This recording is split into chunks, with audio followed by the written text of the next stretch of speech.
හැමෝටම සුබ දවසක් ළමයි. ඔන්න එහෙනම් පොරොන්දු වෙන විදිහටම ඔයගොල්ලන්ට මේ වැඩසටහන අරගෙන ඇවිල්ලා තියෙනවා.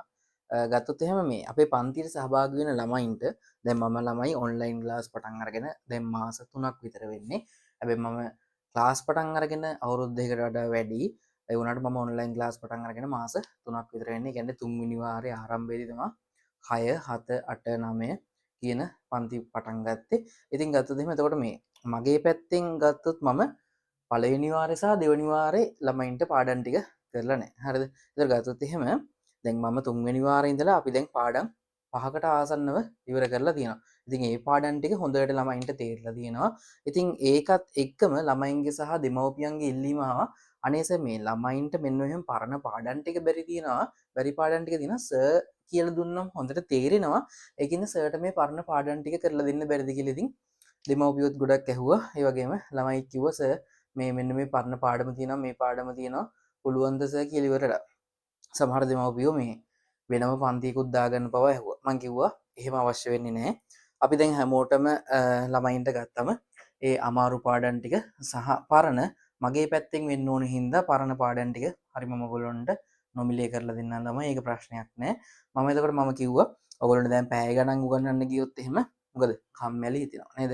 ඒකින්ද මම කිව්වා ළමයි ඔයගොල්ලන්ට එහෙනම් මම පැය භාගෙ විනාඩි 40 ආසන්න වශයෙන් ඒ කියන්නේ පාඩම තේරිලා පාඩමේ ගාණක් ගණන් ටිකක් හදාගන්න මට්ටමට හරිද? අභ්‍යාස ටික කරගන්න පුළුවන් මට්ටමට විභාගයට ප්‍රශ්නයක් ආවොත් කරගන්න පුළුවන් මට්ටමට මම ඔයගොල්ලන්ට වැඩ ටික කරලා දෙන්නම් කියලා කිව්වා. ඉතින් මේ වැඩසටහනේ පළවෙනි දවස් සමාද මම මේක නම් කරලා තින්නේ ස්කෝ බූස්ට් කියලා. ඉතින් ගත්තොත් එහෙම මේ එහෙම නම් කරන්න හේතුව අපේ ළමයි ගත්තොත් එහෙම දැන් හිතුවට වඩා සහ හිටියට වඩා හොඳ මට්ටමක ඉන්නවා. හරිද? ඒ කියන්නේ ගත්තොත් එහෙම අපේ වැඩසටහන ගත්තොත් එහෙම කොහොමද? දැන් අපේ තියරි බුක් කියලා එකක් තියෙනවා, පේපර් බුක් කියලා එකක් තියෙනවා. ළමයි ලස්සනට ඒ ටික මං කියලා තියෙන විදිහට හදන් ඉන්නවා. දැන් අපි තියරි බුක් එකේ මොනවද කරන්නේනේ? අපි හැමදාම කරන පන්තියේදී කරන වැඩ ටිකයි ඒ වගේම නෝට්ස් කියලා මම ලියන්නම්. හෝම්වර්ක් ටිකයි කරනවා. හරිද? ඊට පස්සේ අපි පේපර් බුක් එකේ මොනවද කරන්නේ? පේපර් බුක් එකේ අපි කරන්නේ මොනවද? Easy paper. ඒ වගේම යුනිට් පේපර්. ඒ වගේම තව මොනවද ළමයි? අපි පේපර් ක්ලාස් එකේදී කරන්නේ මොනවද? ප්‍රොවින්ස් පේපර්ස්, මොඩල් පේපර්ස් අන්න ඒ දේවල්. හරි. ඒතර මේ දෙක මොකද්ද? ඇයි මේ දෙකයි මේකයි අතර වෙනස මොකද්ද? නේද? අපි ඊසි පේපර්ස් කියන්නේ ළමයි මොකද්ද?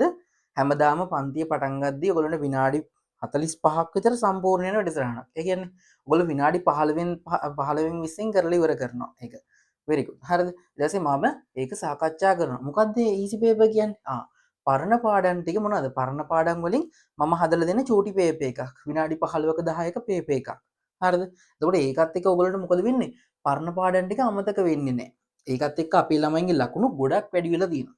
හරිද? ඊට පස්සේ අපි යුනිට් පේපර්ස්. යුනිට් පේපර්ස් කියන්නේ මොකද්ද? පාඩමෙන් පාඩමට පාඩමක් ඉවර වෙද්දි දෙන පේපර්ස්. හරිද? ඉතින් ඊට පස්සේ අපි මේ ළමයින්ගේ ලකුණු වැඩි වෙලා තියෙනවා කියලා කොහොමද මම කියන්නේ? හරිද? ගත්තොත් එහෙම අපි පේපර් ක්ලාස් එකේදී කරන province papers, model papers, school papers මේ පේපර්ස් වල අපි දැන් ෆස්ට් පේපර්ස් 6-7ක් විතර කරා. ඊට පස්සේ ගත්තොත් එහෙම කියන්නේ අර ප්‍රශ්න 20 ගණන් 20 පේපර්ස් හරිද? 6-7කට වඩා කරා. ඊට පස්සේ අපි ගත්තොත් එහෙම සෙකන්ඩ් පේපර්ස් 3කට වඩා කරා. ඉතින් මේ සෙකන්ඩ් පේපර්ස් වල ළමයින්ගේ තිබ්බ 60න් 59යි 60න් 57යි 60න් 50 ගණන් අය ගොඩක් හිටියා. ඉතින් කලින් හිටියට වඩා ඒ කියන්නේ ළමයි ගත්තොත් එහෙම අපේ ගත්තොත් එහෙම ළමයි කලින් එද්දී අපි ප්‍රශ්න 20 පේපර්ස් කළ මේ වල කරද්දී හැම මේ 20න් ලකුණු 10යි 12යි තිබ්බේ. හරිද?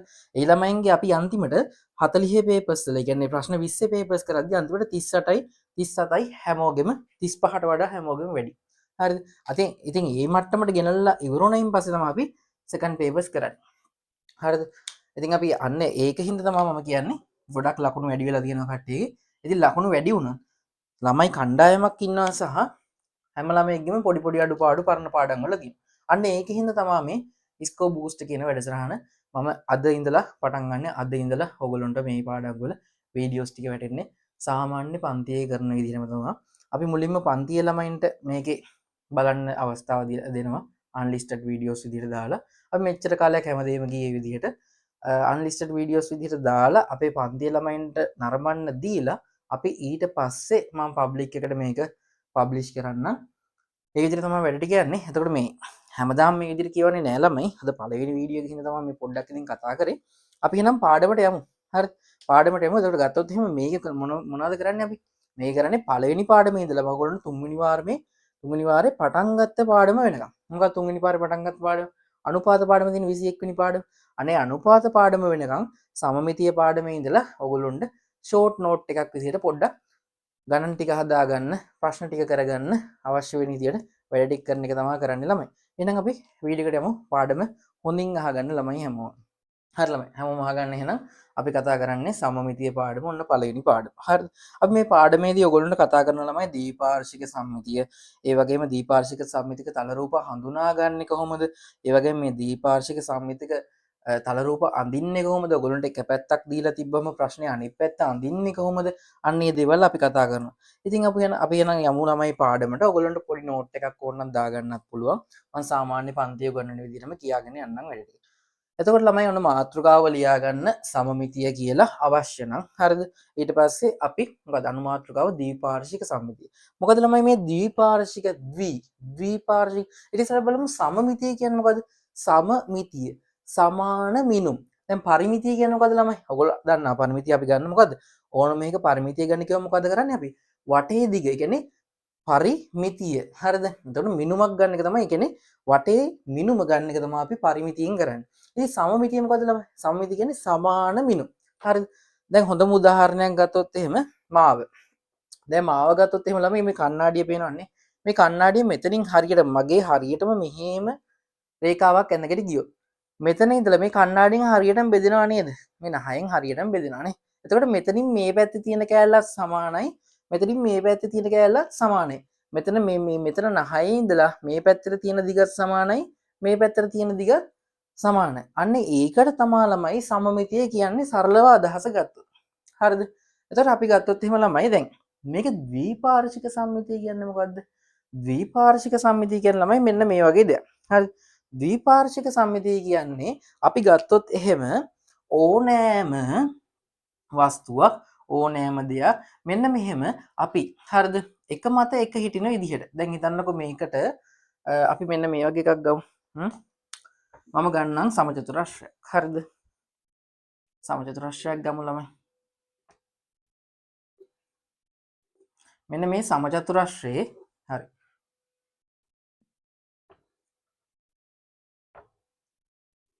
අපි පොඩ්ඩක් කටුවට ඇඳගමු. හරිද?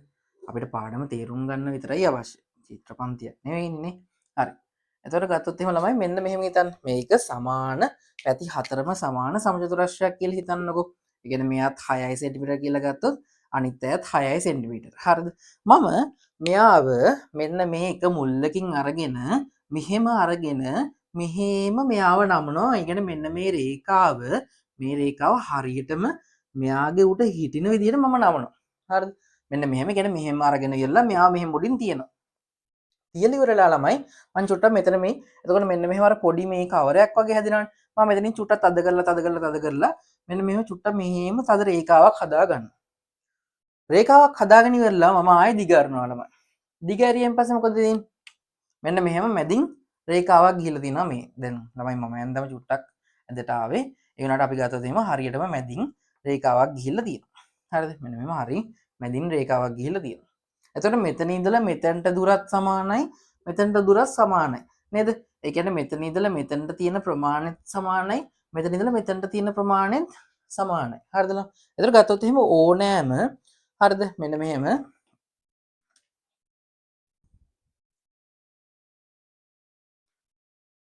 ඕනෑම තල රූපයක් ළමයි මෙන්න මෙහෙම එක මත එක හිටින විදිහට නැමීමෙන් හරිද එක මත එක හිටින විදිහට නැමුවොත් එහෙම ඒ නැමුවයින් පස්සේ හරිද ඒ දෙන්න සමාන කොටස් දෙකක් විදිහට තියෙනවා නම් අපි අන්න ඒවට කියනවා මොකද කියන්නේ ද්විපාර්ශ්වික අන්න ඒ වගේ තල රූප වලට කියනවා ද්විපාර්ශ්වික සම්මිතියක් තියෙනවා කියලා ළමයි.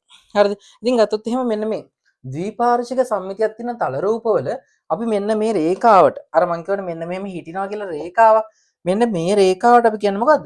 සමමිතික අක්ෂය. එතකොට ළමයි මේ සමමිතික අක්ෂය මෙන්න මෙහෙම මේ ද්විපාර්ශ්වික සම්මිතික වලට විතරක්ම නෙමෙයි සමමිතියක් තියෙන. එතකොට මෙන්න මේකට අපි කියනවා මොකද්ද ළමයි? සමමිතික අක්ෂය. හරිද? සමමිතික අක්ෂය. එතකොට මෙතන ඉඳලා මෙයාගේ ප්‍රමාණයත් සමානයි මෙයාගේ ප්‍රමාණයත් සමානයි. අපි කියනවා ළමයි මෙන්න මෙහෙම එකක් මේ ද්විපාර්ශ්වික සම්මිතිය තියෙන අයට මං කියන්නේ දැන් කොටස් දෙක සමානයි කියලා දුරත් සමානයි කියලා කිව්වා. එහෙනම් ළමයි අපිට කියන්න පුළුවන් මොකද්ද? මේගොල්ලොන්ගේ ප්‍රමාණයන් සහ වර්ගඵලයන් දිග හා වර්ගඵලයන් මෙන්න මේ ද්විපාර්ශ්වික සම්මිතියක තියෙන තල රූප වල සමානයි කියලා කියන්න පුළුවන් ළමයි.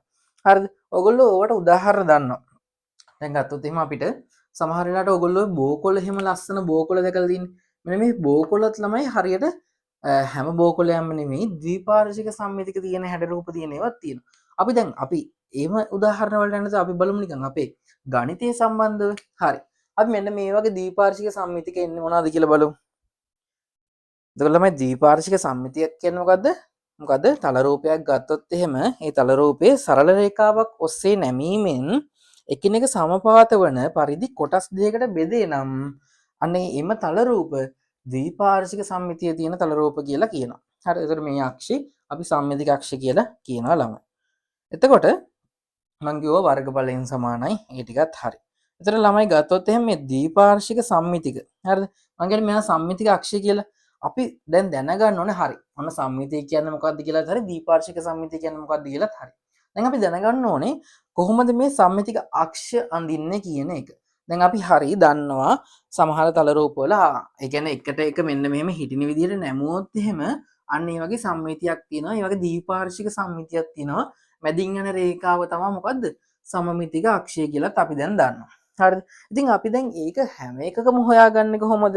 හරිද? ඉතින් අපි දකින හැම රූපෙකම ඒක තියෙනවද? නෑ හැම රූපෙකම ඒක නෑ ළමයි. අපි දැන් උදාහරණ ටිකක් බලමු මෙන්න මෙහෙම. මෙන්න මෙහෙම දැන් අපි ගත්තා සමචතුරස්‍රය. හරිද? සමචතුරස්‍රය අපි කලිනුත් බැලුවා. එයාගේ තියෙනවා කිසි ප්‍රශ්නයක් නෑ. එයා මෙහෙම ඉඳලා මෙහෙම නැමුවම මෙහෙම එනවා. හරිද? ඉතින් ළමයි සමචතුරස්‍රය දැන් මේක මේ විදිහට මම කටුවට ඇඳන් යන්න. හරිද? සම්මිතික අක්ෂයක් තියෙනවා. හරිද? ඒ කියන්නේ දීපාර්ශ්වික සම්මිතියක් තියෙනවා. දීපාර්ශ්වික සම්මිතියක් තියෙනවා. සම්මිතික අක්ෂය මේ විදිහට ගන්න පුළුවන්. ඊට පස්සේ ගත්තොත් එහෙනම් අපි ඍජු කෝණාශ්‍රය ගමු. කලින් එකත් ළමයි ඍජු කෝණාශ්‍රයක් වගේම තමයි ඇඳන්නේ කමන්නේ. හරිද? මේකෙත් ළමයි මේ පැත්තේ ඉඳලා මේ පැත්තට නමන්න පුළුවන්. එතකොට මැදින් රේඛාවක් එනවා. හරි. තව ගත්තොත් මොනවද තියෙන්නේ? තව ත්‍රිකෝණයක් මම ගත්තොත් එයාගෙත් මෙහෙම නමන්නත් පුළුවන්. ඒ කියන්නේ මෙතනින් හරියටම යන විදිහට නමන්න පුළුවන් ළමයි. තව වෘත්තයක් ගත්තොත් එයාගෙත් ලස්සන වෘත්තයක් අඳිමු අපි. කැත වෘත්තයක් ආවා. ඔය ගන්න තමයි ළමයි. හරි. මෙන්න මෙහෙම අපිට ගන්න පුළුවන්. හරි. ඉතින් මේ බලන්න සර් මේක සර් තව පාරක් නමන්න පුළුවන්. ඉතින් මෙයා මෙහෙට විතරක් නෙවෙයි මෙහෙට නමන්න පුළුවන්. ඔව් ළමයි. අපි හරියටම පොඩ්ඩක් ලස්සනට අඳිමු සමචතුරස්‍රය.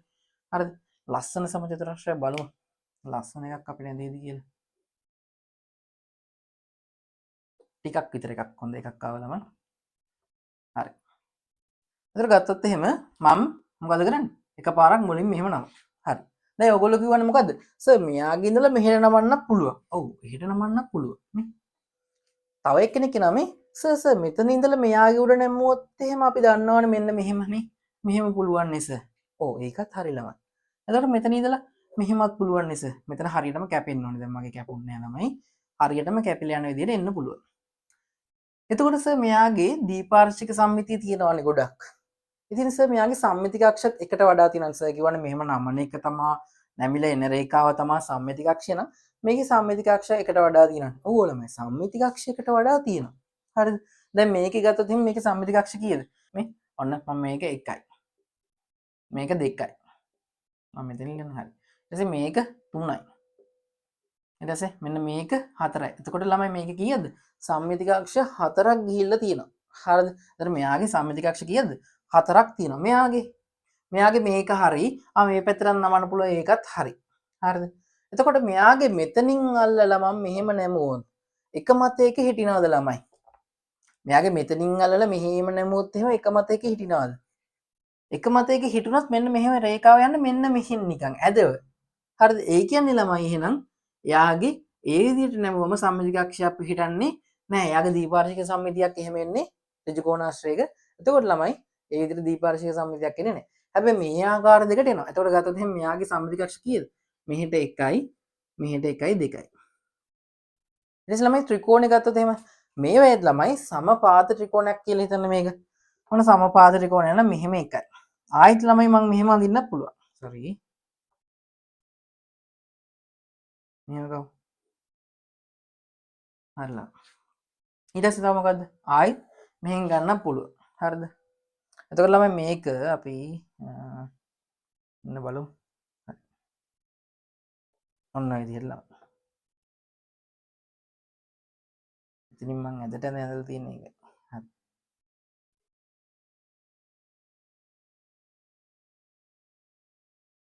හරි. එතකොට ළමයි මෙයාගේ සම පාද ත්‍රිකෝණයක් නම් අපි දන්නවා සමපාද කියන්නේ මොකද්ද? පාද තුනම සමාන ත්‍රිකෝණය. අන්න ඒ සමපාද ත්‍රිකෝණයක නම් මොකද්ද?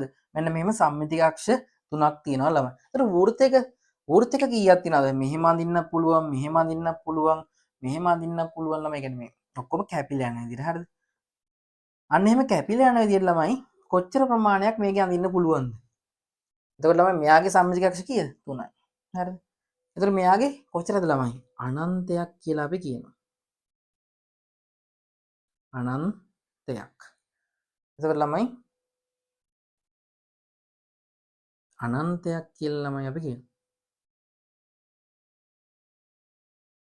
එතකොට වෘත්තයක ඒ විදිහට සම්මිතික අක්ෂ තියෙනවා. ඉතින් ළමයි සම්මිතික අක්ෂ හරිද? අඳින්නේ ඔන්න ඔය විදිහට සම්මිතික අක්ෂ අඳින්නේ ළමයි හරියටම මොකද්ද?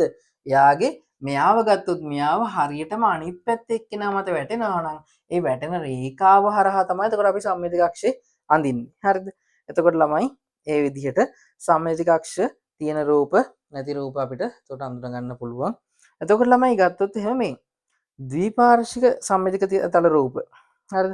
ද්විපාර්ශ්වික සම්මිතිය ඇති තල රූප නිර්මාණය කරන්නේ කොහොමද කියලා අපි බැලුවොත් එහෙම නිර්මාණය කරන්නේ කොහොමද කියලා බැලුවොත් එහෙම ළමයි අපි ඔයගොල්ලන්ට තියෙනවා මොකද්ද? ද්විපාර්ශ්වික සම්මිතික මේ සම්මිතික තල රූප වල එක කොටසක් ඕගොල්ලන්ට දීලා අනිත් කොටස ඕගොල්ලන්ට අඳින්න කියලා කියනවා. හරිද? එතකොට ඒ වගේ එකක් කොහොමද කරන්නේ? මේක පොඩි පාඩමක් හින්දා සහ මම ඔයගොල්ලන්ට ගොඩක් මොනවද පේපර්ස් වලදී කියලා දීලා තියෙන හින්දා EC පේපර්ස් වලදී කියලා දීලා තියෙන හින්දා තමයි මේ අපේ ළමයින්ට වැඩිපුර මම අවධානය දීලා කරන හින්දා ඉක්මනට මේ කරගෙන යනවා. හරිද? ඒතර ගත්තොත් එහෙම ළමයි මේ ඔයගොල්ලන්ට දෙනවා මෙන්න මෙහෙම බලමු අපි ලස්සනට අඳින්න පුළුවන් නේද කියලා. ඔයගොල්ලන්ට අඳුන ගන්න පුළුවන් විදියට මම ළමයි පොඩ්ඩක් වමත් හින්දා පොඩ්ඩක් ප්‍රශ්න එනවා. හරි. මෙන්න මෙහෙම එකක් තියලා තියෙනවා කියලා දැන්. අපි බලනවා මෙයා දිහා. මෙයා දිහා බලලා ඉවරලා ඔයගොල්ලන්ට කියන මොකද්ද? මෙයාගේ අනිත් පැත්තේ එක්කෙනා අඳින. ඔයගොල්ලන්ට කියනවා මේ ද්විපාර්ශ්වික සම්මිතික තල රූපය සම්පූර්ණ කරන්න කියලා ඔයගොල්ලන්ට කියනවා. කොහොමද ඒක කරන්නේ? අපි ළමයි කණ්ණාඩියකින් බැලුවොත් එහෙමද? අපි ළමයි කණ්ණාඩියකින් බැලුවොත් කොහොමද පේන්නේ කියලා හිතාගෙන මේක අඳිනවා. ඒ කොහොමද? මෙයාගේ කොටසක් මේ පැත්තේ තියෙනවා. එහෙනම් මම ඒ කොටස අඳිනවා. මෙයාගේ කොටසක් මේ පැත්තේ තියෙනවනම් ඒ වගේම කොටසක් තව මේ පැත්තෙත් තියෙනවා ළමයි මේ විදිහටම. ඔන්න අපි දීපාර්ශ්වික සම්මිතික තල රූප නිර්මාණය කරගත්තා. ඇඳගත්තා. ඉතින් ළමයි ওই විදිහට තමයි ඕනම එකක් ඇඳගන්නේ. කණ්ණාඩියකින් බලන විදිහට පොඩ අපිට සම්පූර්ණ කරගන්න පුළුවන්. හරිම ලේසි. හරිද? එතකොට ගත්තොත් එහෙනම් අපි ඕනනම් තව උදාහරණයක් බලමු. මෙන්න මෙහෙම තව උදාහරණයක් බලමු.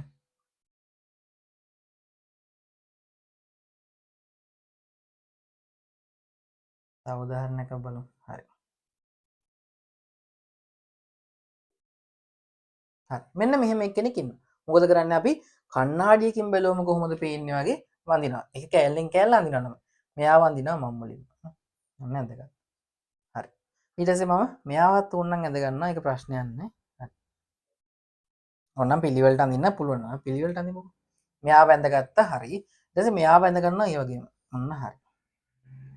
චුට්ටක් මෙහෙම නේ. හරි. ඔන්න හරි.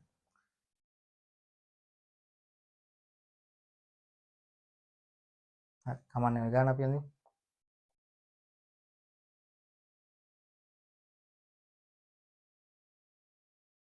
හරිද? ඔන්න හරි. ඊට පස්සේ අපි මොකද? මෙයාව ඇඳ ගන්නවා ඊළඟට. හරි. ඊට පස්සේ ළමයි මොකද කරන්නේ? මෙයාව ඇඳ ගන්නවා ඊළඟට. ඔය විදිහට ඔන්න ටිකක් විතර ළඟින් එන විදිහට මම බෝඩ් එක ඇඳලා ඕගොල්ලන්ට පොතේ කොටු තියෙන ඉඳ ලස්සනට වැඩේ කරගන්න පුළුවන් ළමයි. හරිද? ඒතර ඔන්න ඔය විදිහට තමයි ළමයි දීපාර්ශ්වික සම්මිතිය සහිත තල රූපයක් නිර්මාණය කරගන්නේ. මොකද කරන්නේ? කණ්ණාඩියෙන් බැලුවම පේන්නේ කොහොමද වගේ අපි කොටසෙන් කොටස කොටසෙන් කොටස කොටසෙන් කොටස ඇඳ ගන්න එක තමයි කරන්න තියෙන්නේ. එතකොට ළමයි ඔන්න ඔය විදිහට තමයි යන්නේ. දැන් සම්මිතිය ගත්තොත් එහෙනම් මොකද කතා කරේ සම්මිතිය කොටසේදී? ඔන්න ළමයි සම්මිතිය කියන්නේ ඇත්තටම පොඩි පාඩමක්. හරිද? මේක ආරම්භයක් විදිහට හොඳයි. ගත්තොත් එහෙම අපිට ලස්සනට ඉස්සරහට වැඩ ටික කරගෙන යමු. හරිද? එතකොට ගත්තොත් එහෙම ළමයි මේ සම්මිතිය කියලා කියන්නේ මොකද්ද? සමාන මිනුම් සහිතව සමාන මිනුම් සහිතව අපිට ගන්න පුළුවන් කොටස් තමයි සම්මිතිය කියලා අපි මුලින් නිකන් අදහස ගත්තේ සම්මිතිය කියන නමෙන්. ඉතින් මේකදී අපිට කතා කරන්න තියෙන්නේ දීපාර්ශ්වික සම්මිතිය. මොකද්ද මේ දීපාර්ශ්වික සම්මිතිය කියන්නේ? දැන් සමමිතිය කියන්නේ සමාන මිනුම් නම් ද්විපාර්ශ්වික සම්මිතිය කියන්නේ දෙපැත්තට සමානවනේ. ඒ කියන්නේ කොටස් දෙකක් සහිත ද්විපාර්ශ්වික කොටස් දෙකක මිනුම් සමානයි කියන අදහස තමයි තියෙන්නේ. ඉතින් අපි කතා කරා ඊට පස්සේ මේ දීපාර්ශ්වික සම්මිතිය සහිත තල රූපයක් අඳුනගන්නේ කොහොමද? හරිද? කොහොමද ළමයි අඳුනගන්නේ? එක මුහුණක් එයාගේ අනිත් මුහුණට සමාන මුහුණක් දෙකක් උඩින් නේද?